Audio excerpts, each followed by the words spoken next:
Oh, hot, hot, hot, hot! Hot, hot, hot, hot, hot, hot!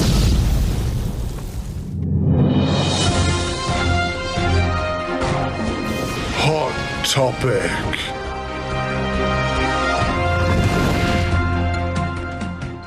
And hello, Good Friday to everyone, and Thursday if you're listening to this yesterday because of time zones. Time zones. This is the Neurodivergent Experience Hot Topic, and today, it's a happy one. Yay! It's been a while. No American politics or British politics, but happy times. A personal favourite celebrity chef of mine. Who's your favourite? Do you have a favourite? Who's your favourite? James Martin. Not who we're talking about today, but yeah. Right, no. Well, you asked. You autistic yeah, me. You threw me. You asked me tism. questions, and I had to give you the autistic answer. But one of my other favourites is Jamie Oliver. Love a bit of Jamie Oliver. I don't know enough about Jamie Oliver, so if there's like some controversial stuff, like, I don't know, like there was rats in his soup. I don't know these things. Yeah, if this episode disappears in 6 months' time, don't ask questions you don't like the answer to. All I'm saying is that I like Jamie Oliver because of the trying to get the healthier school meals. Yeah, he got rid of my turkey dinosaurs, the bastard. Yeah, I think that's brilliant. It's probably a good thing, though. I'm big at, on children health and promoting that. But no, I think it's really, really great, the sort of causes that he's been involved with the last time I checked. Because it's been a while since I heard about Jamie Oliver or even thought about Jamie Oliver. And suddenly it's pops up on June the 3rd, which is last week, if anyone is listening to this. Jamie's neurodivergent. Dun, dun, dun. I mean, everyone saw that coming, right? Everyone's like, I knew he was dyslexic. Yeah. Yeah. So, and he's talking in the news. What's he saying, Scotty? What's he saying? Other than eat better, children. He's saying that he's out of his 5 children, which is he's got a 23-year-old, 22-year-old, a 16, a 14, and an 8-year-old. That's what he's been doing while he's not been cooking. He said that. Sorry, everybody. That's just truth, isn't it? That's how they got here. He didn't find them. Some of his children. Kids. Well, maybe that's what. Well, grow your own garden. So some of his kids have been diagnosed with dyslexia, ADHD, and autism. And he said, him and his wife, Jules, discuss their children in bed every night and have learned to understand that their behavior is because they are seeing the world differently. And being aware of that allows you to be a better parent. And he says that even though he has dyslexia, he says, I have a very neurodiverse family. He says, we're amazing, but also bonkers. And I love that. That's great. It's great. It's so positive. This whole article, and I recommend like anyone just reading, there's various ones which describe it differently. But it's so positive. Like, it's really positive language, because that's one of my favorite things about this particular hot topic. It's not just there's another person who's really, really good at something who happens to be neurodivergent as well, and we can definitely link those two things together because of absolutely. History, science, and just common sense. Wheel. Really, yeah. It's not like it's a win for neurodivergence. What it is, it's a win for the media and how they describe and use the language within the article that's positive. It's not, Jamie has this terrible thing that has broken and destroyed his entire family. Well, I mean, the Daily Mail said that he was brave for talking about it. Oh, yeah, but I don't read the Daily We're not Mail, reading that. Twats. Yes. But the one I read, which was annoyingly now is behind a paywall, which, I'm sort of going, oh, yeah, it's really wonderful. But at the same time, it was in Hello Magazine. Still around. Yeah. Yes. It won't be for long if they keep whacking paywalls on it. Maybe that's. But yeah. It's like, well, I can just go to a million other news sources to read the same thing. You absolute dinosaurs. Do you not realize what you're doing? But anyway, well, that's not what we're talking about. But I had to get some sort of ranting somewhere. Yeah, that's right. Everyone take a shot. We should start playing like Neurodivergent Experience bingo. What would? Yeah. Anyway, I'll think about that for another time. Yeah, we'll put that on our Substack when we eventually get round to it. But yeah, so I mean, okay, he says neurodiverse, and that kind of a misunderstanding of what the word neurodiverse is and neurodivergent. But you know, I can forgive that one because it's still much nicer than the alternative is we're all disordered and R-worded. You know, and my children have ruined my life. Yeah, my children are basically the bane of my life and have just dragged down everything around them like gravitational force. And it's so nice. And they go, oh, we're all bonkers and we're all like interesting. And the recognition of the fact that because both the parents are neurodivergent, that helps them be better parents to their neurodivergent kids, because there's a lot of cognitive dissonance amongst parents of neurodivergent children that they just randomly became neurodivergent. It was just like, oh, what, just that thing happened. But I'm neurotypical and so is my husband. No, you're fucking not. You're not neurotypical. At least one of you is neurodivergent. Get over yourself and just fucking accept being awesome, right? If you can't accept being awesome, then you suck. I hate you. Oh my fucking God. It's genetic, people. It's fucking genetic. It's just genetic. You didn't drop your baby on the head and they're like, oh, I've got ADHD now. Do you know what? I saw this comedian say something the other day and I was like, oh my God, that's brilliant. He was like, America, if vaccines did cause autism, do you think we would have more trains? Because they ain't got trains over there. There ain't no trains. So, it's like New Zealand don't have trains either, which was a real culture shock. Oh, they must not have any vaccines.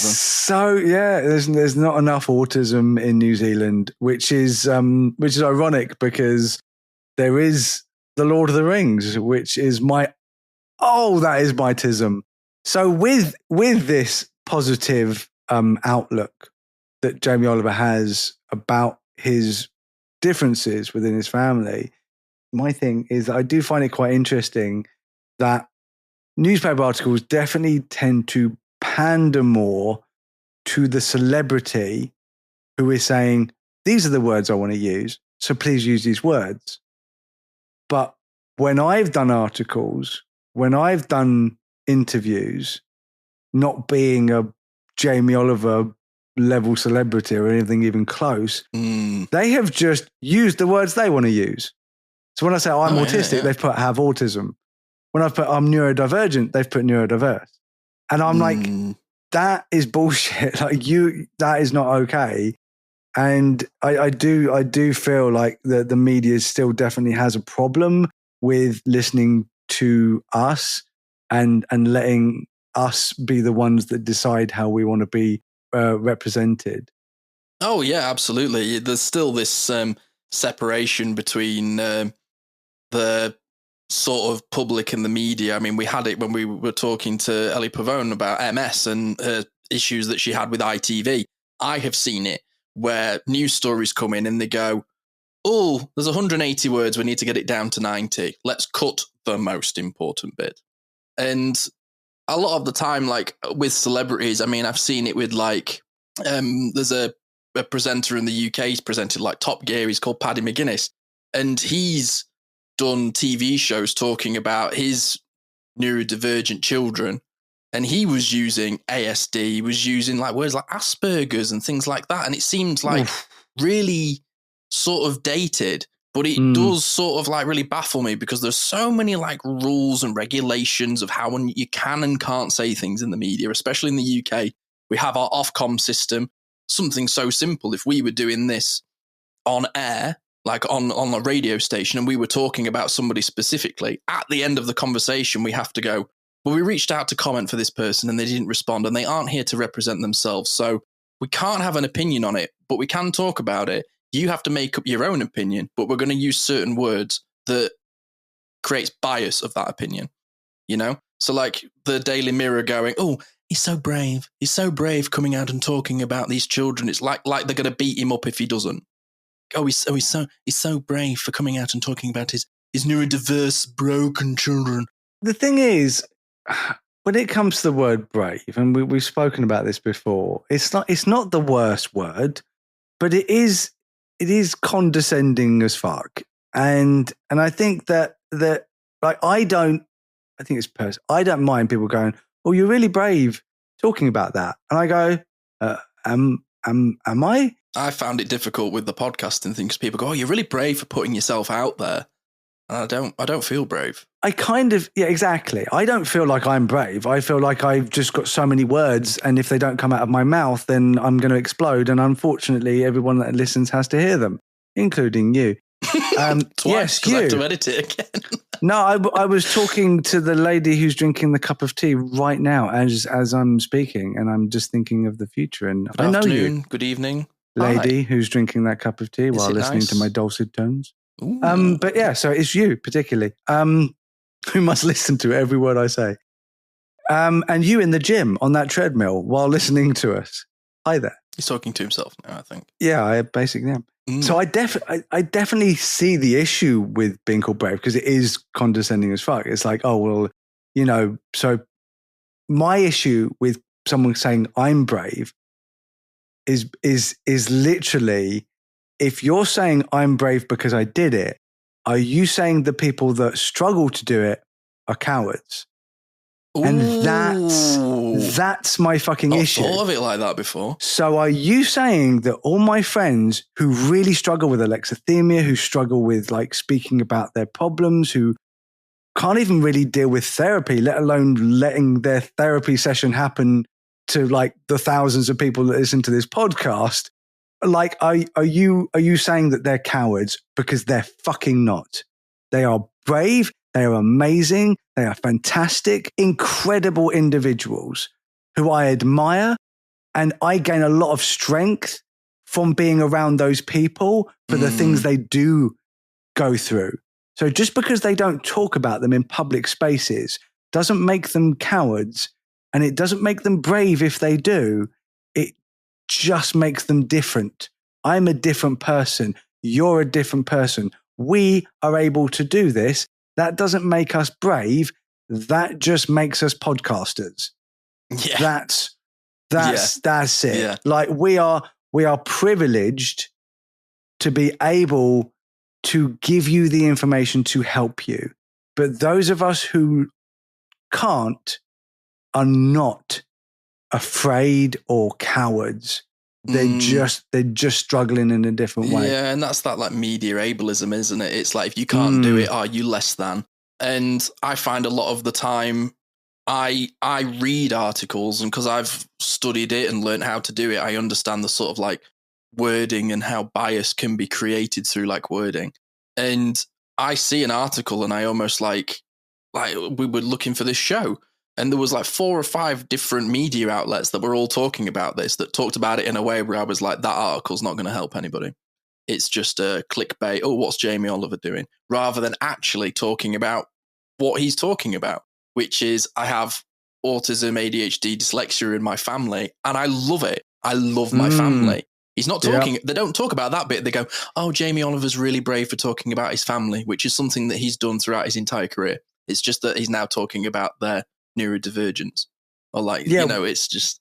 Which, by the way, I keep saying this is one brain. This is one type of brain. And during the synaptic pruning process, it will all, everyone have a drink? Have a drink. Have a drink, a drinking game, synaptic pruning is drinking game. Synaptic pruning process, it happens differently for every single neurodivergent person, which is why we are more different from each other than neurotypicals' brains are from each other.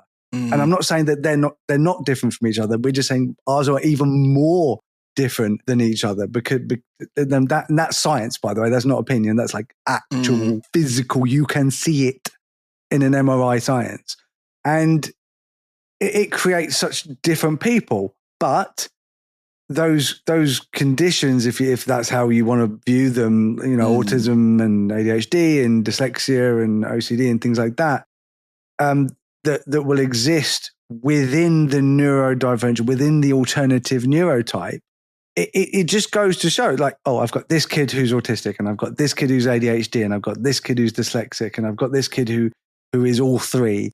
And you're just like, well, actually, they're all just the alternative neurotype. And those things that you're pointing out, those medically, they're called conditions or disorders, but fuck you with disorders. I hate the word disorder. Yeah. It gives me an ick. The condition, it's like that's just part of the same brain, the same type of brain, that alternative neurotype.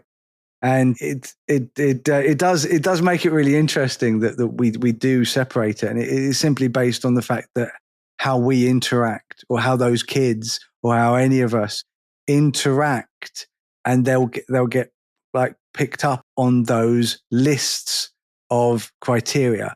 So I always like to say, like, if someone goes, oh, I'm autistic, but I'm not ADHD. And in my brain, I'm going, so you're autistic, but you didn't hit the medical criteria of ADHD. You don't hit the DSM-5 descriptions of what ADHD is. You don't hit the diagnostic criteria of ADHD. That doesn't mean that you're not ADHD. It just means you're not ADHD enough, or you're masking it enough to not, or the medical professional you saw wasn't good enough, or the one person that might have mentioned that you don't have ADHD and you listen to them was a numpty fuck and doesn't know what they're talking about. I mean, there are a number of reasons why someone who's autistic might go, yeah, but I'm not ADHD. And that's fine. Like, it doesn't make any real difference. But on the other hand, it might make a huge difference. And that difference is medication. Yeah. And we can attest from an entire, like, both of us, all my family, were all methylphenidate. And that's the kind of thing that I struggle with. It's like when someone's like, oh, my kid's autistic, but they're not ADHD. And it's like, but I bet you methylphenidate would really help with the fact that they are chasing that squirrel around the car park right now. And they're like, oh, why won't my kids sit still? But they don't have ADHD, but why won't my kids sit still? Because they're autistic. And I'm like, methylphenidate might help with that. Or a trampoline. One of the two, just trampoline. Yeah. Both. There are alternatives. There are alternatives in medication, and I recommend trying them if you don't want to do the medication.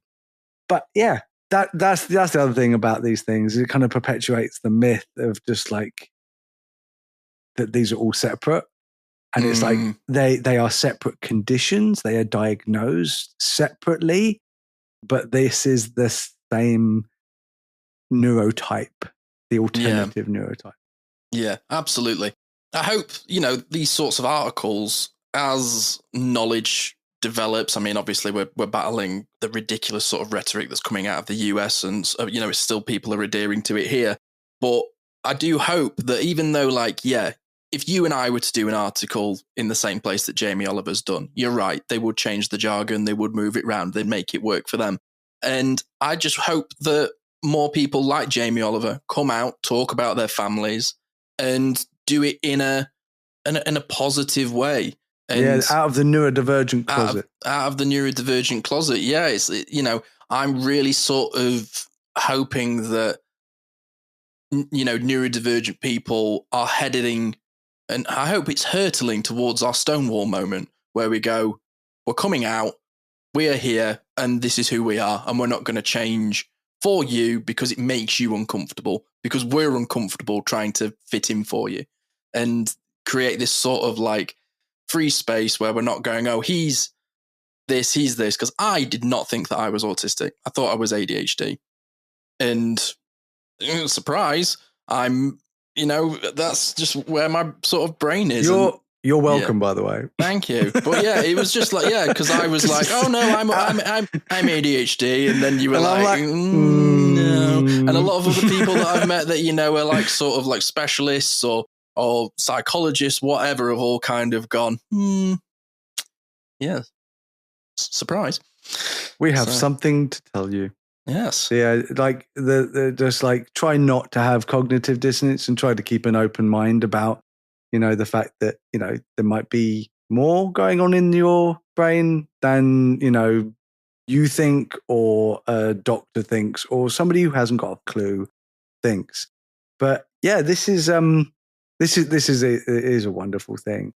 And he has a documentary coming out about it. I'm going to freaking lose my thing.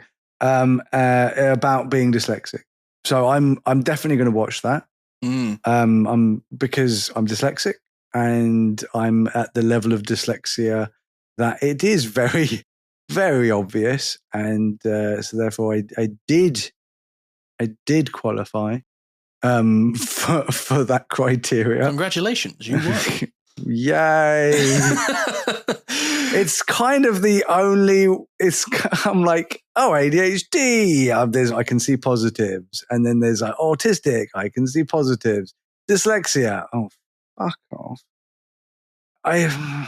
And if there are people out there who are only dyslexic, you're not. I'm just going to tell you, you're not just dyslexic. Dyslexic is kind of the cousin. It's kind of the add-on. Oh no, oh my God. Dyslexia is the autistic ADHD DLC. I was going to say, it sounds like a DLC. It's the downloadable content that some of us got downloaded and didn't fucking want, because there are so many things about being neurodivergent that I absolutely love, but being incapable of putting words together in a sentence, a coherent sentence when you're typing, and just trying to spell everything phonetically, just everything, and just being completely bamboozled by ridiculous English like yacht. I'm going to die on the hill of yacht, the yakata, and giraffe. Those anyway, billionaires on their yakutas. So really, what I'm deciding is that I'm not dyslexic. The English language sucks. Everything else is the problem, and I'm not. But for me, it's the reading speed that is the most disabling for me, because especially in my job where I've got lots of paperwork and stuff like that, and people like speeding through it, and they're like, and especially in training, when someone's like, oh yeah, can you just read this and then we can move on? And I'm the fucker that's still reading when everyone else is outside having a cigarette waiting for me to finish. And although everyone's fine with it, I'm not fine with it. And it's just something I do. I don't like being dyslexic. I'm just going to put that out there. That's my personal thing, is that if there was a pill for that, I'd be like, oh, I can spell and I can fucking read and I can put a sentence together without my brain punching me in the face. Yeah, because that's the thing is, like, we'll wrap up there, but like I kind of come under the criteria of dyslexia, but I'm also hyperlexic. Like, I can read ridiculously quickly. I can also cold read. So if you give me a script, I can read it like I've memorized it out loud. But then if you were to say to me, write down on a piece of paper with a pen, it's not happening. Like, I've got terrible handwriting. I'm constantly spelling words wrong. My pen just moves all over the page, and I can't even read my own handwriting 9 times out of 10. But yet, you give me a keyboard, and I can write beautifully if I've got Grammarly attached to my Chrome. Oh, do you do that thing when you're writing with a pen, where you put letters from the end of the word in the middle of the word? And apparently that's a lot of that is to do with ADHD. Again, it's all the same. Yeah, but I miss the words criteria out. of ADHD. It's like, I'll write so quickly that I'll go, I want to write, the dog went to the market and he bought a hat. I'll write, the dog went to market hat. It's like I jump, I move it, I go too quick. I just invent new words where it's just like put together. It'd be hat dog, but it wouldn't even be that. It would be Hattus dogicus. Hog. It would be hat and dog becomes hog, and it's like, well, how did that? What happened? So if you saw so if you was hat and dog, you just write hot dog. It depends on the moment. Also, it's like the more tired I am with anything, the more tired I am, the more my disabilities will affect me. The more hungry I am, the more my disabilities affect me. Spoon deficit, essentially. 100%. It's energy levels. If I'm on top of my game, I'm still disabled, or I will still, struggle, but I will manage. But yeah, when my energy levels are down, just great I don't know, point. I used to read like a book every 2-3 days, and then I had like really bad burnout for like 4 years, and I didn't read a book the whole time. And now I'm coming out of burnout, and I read so much now. No, I just do audiobooks now. That's what I live on: podcasts, audiobooks, and YouTube video. YouTube micro essays that are like half an hour videos that are just the breakdown of like 500-page books. Thank you, whoever came up with those. You have helped me massively. Oh, I didn't know about that. That sounds really good. Yeah. There's like YouTube channels that like all take like, I read a book on business last year that was like a 600-page book. I got to the end of chapter 2 and was like, this is the most boring fucking thing I've ever read, but I'm interested in it. But the way that you've written it is not engaging me. And there's a guy on YouTube who basically broke it down with animation, made it fun, made it bright, made it colorful, and boom, because of my brain, just absorbed all the information without having to fight through reading that particular book. Brilliant. The internet giveth and taketh away. Yeah.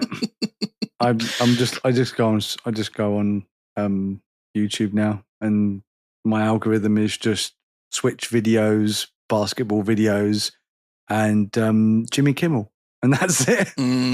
That's what comes up. That's funny. I'm like, I like all those things. How does it know that? That's really clever. Yeah, as long as your algorithm is positive, fun things, then you're fine. Goodness me, yeah. Otherwise, you are fucked and think the world hates you. So, yeah, improve your algorithm. Watch fun videos. Try llamas with hats. Just go, Carl. And on that note, ladies and gentlemen, thank you very much for tuning in. We will be back here at the Neurodivergent Experience, wherever you listen, next Thursday. I might not be, because Mario Kart. Bye. Do. Bye. Boo. Thanks for tuning in to the Neurodivergent Experience.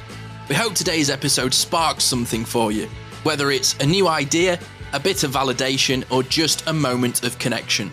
Remember, new episodes are every week, so be sure to join us for the next one for more conversations and insights into the neurodivergent experience.